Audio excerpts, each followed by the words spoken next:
Kapag paulit-ulit ka na niyang sinasaktan, dapat mo na siyang iwan. Dapat mo na siyang iwan.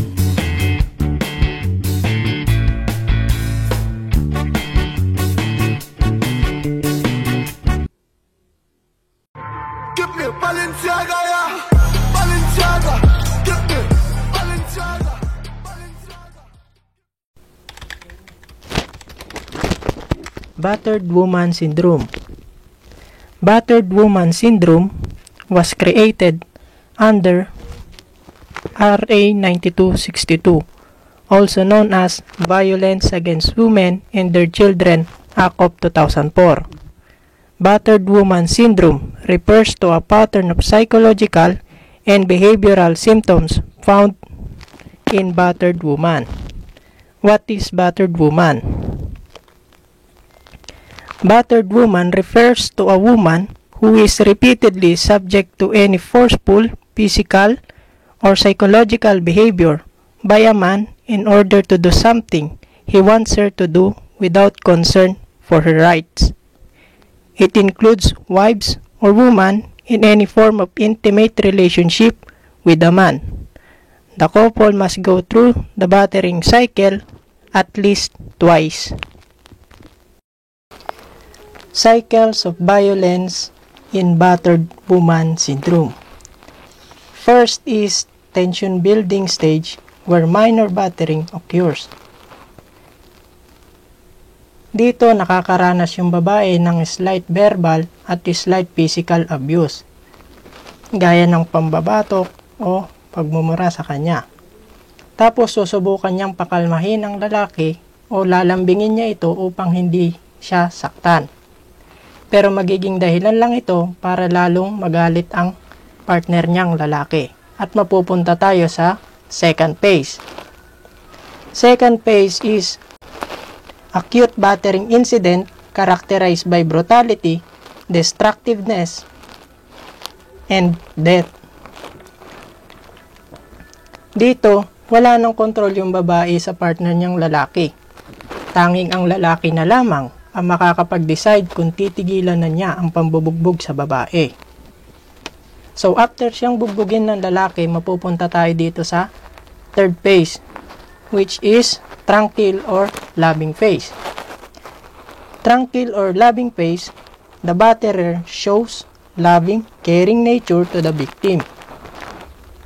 Ibig sabihin dito sa tranquil or loving phase, pagkatapos siyang bugbugin ng lalaki, pagkatapos siyang pagsalitaan ng masasakit na salita, dito lalambing-lambingin naman siya ng lalaki sa tranquil or love phase. Magpapakita ng awa yung lalaki, kunyari naawa siya dahil nabugbog niya na yung babae. So dito naman yung babae, dito rin kukumbinsihin ng babae yung sarili niya na hindi na nga uulitin ng partner niyang lalaki ang pambubugbog sa kanya. At umaasa yung babae na sa susunod ay magbabago na yung lalaki at magiging mabuti na ito. So dahil cycle ito, ibig sabihin, nauulit. So, maaring maulit. Pag naulit yung cycles of violence in battered woman, babalik to sa tension building stage, where minor battering occurs. Tapos susunod magkakaroon ng acute battering incident characterized by brutality, destructiveness, and death. Pangatlo, magkakaroon ng tranquil or loving phase na naman. The batterer shows loving, caring nature to the victim. Ibig sabihin, paulit-ulit lang yan nangyari, kaya siya tinawag na cycle.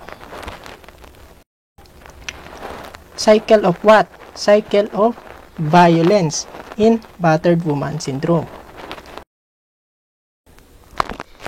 Battered woman syndrome as a defense.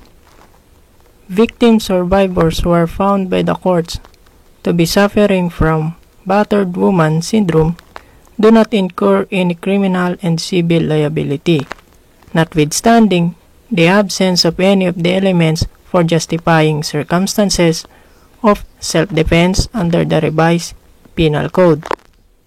In the determination of the state of mind of the woman who was suffering from battered woman syndrome at the time of the commission of the crime, the court shall be assisted by expert psychiatrist or psychologist.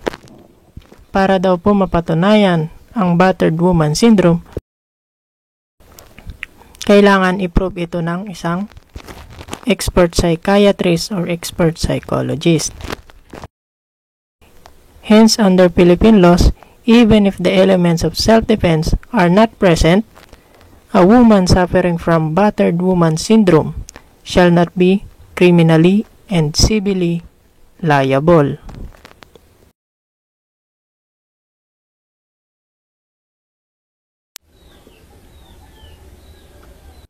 So, ayun na nga po, no? Na-discuss na po natin yung battered woman syndrome. Ngayon, tatanungin kita, kung mag-i-stay ka pa rin ba kahit sinasaktan ka na niya? Kung mag-i-stay ka pa rin ba kahit sinasaktan ka na niya?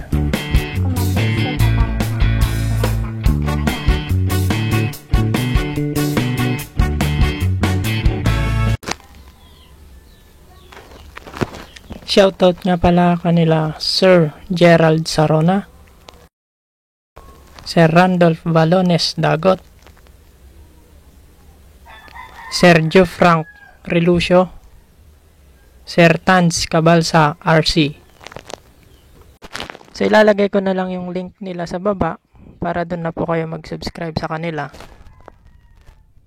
to learn more about criminology profession.